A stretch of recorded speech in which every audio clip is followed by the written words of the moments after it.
حیات الصحابہ۔ ٹاپک: بات سننے اور خوشی سے ماننے پر بیعت ہونا۔ حضرت عبید اللہ بن رافع رضی اللہ عنہ فرماتے ہیں کہ شراب کی کچھ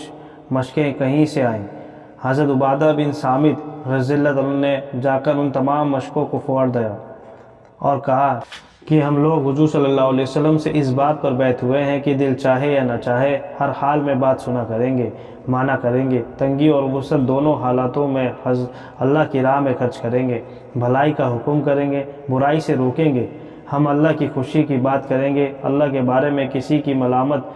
سے نہیں ڈریں گے۔ جب حضور صلی اللہ علیہ وسلم ہمارے یہاں یثرب میں تشریف لائیں گے تو ہم آپ کی مدد کریں گے، ان تمام چیزوں سے آپ کی حفاظت کریں گے جس سے ہم اپنی بیوی اور بچوں کی حفاظت کرتے ہیں، اور ہمیں ان کاموں کے بدلے میں جنت ملے گی۔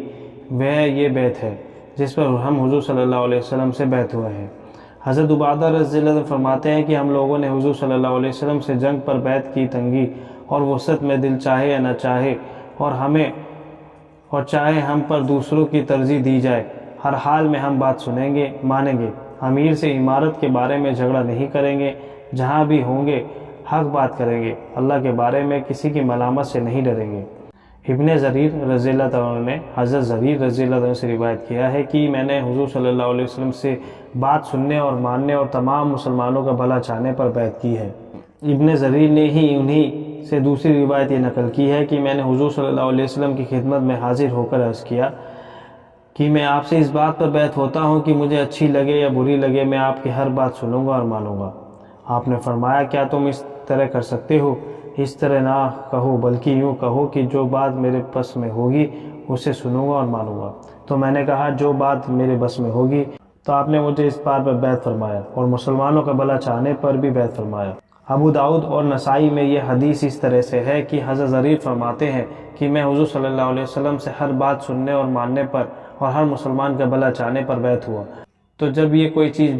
بیچتے یا خریدتے تو اگلے آدمی سے یہ کہہ دیتے کہ ہم نے تم سے جو چیز لی ہے وہ ہمیں اس سے زیادہ پسند ہے جو تم نے تم کو دی ہے، اب تمہیں اختیار ہے یہ سودا کرو یا نہ کرو۔ حضرت ابن عمر رضی اللہ عنہ فرماتے ہیں کہ جب ہم لوگ حضور صلی اللہ علیہ وسلم سے ہر بات سننے ماننے پر بیعت ہوتے تو آپ یہ فرما دیا کرتے تھے کہ یوں کہو کہ جو بات میرے بس میں ہوگی۔ حضرت عتبہ بن عبد رضی اللہ عنہ فرماتے ہیں کہ میں حضور صلی اللہ علیہ وسلم سے 7 بار بیعت ہوا، 5 بار ماننے پر، 2 بار محبت کرنے پر۔ حضرت انس رضی اللہ عنہ فرماتے ہیں کہ میں اپنے اس ہاتھ سے حضور صلی اللہ علیہ وسلم سے اس بات پر بیعت ہوا کہ جہاں تک مجھ سے ہو سکے گا میں ہر بات سنوں گا اور ہر بات مانوں گا۔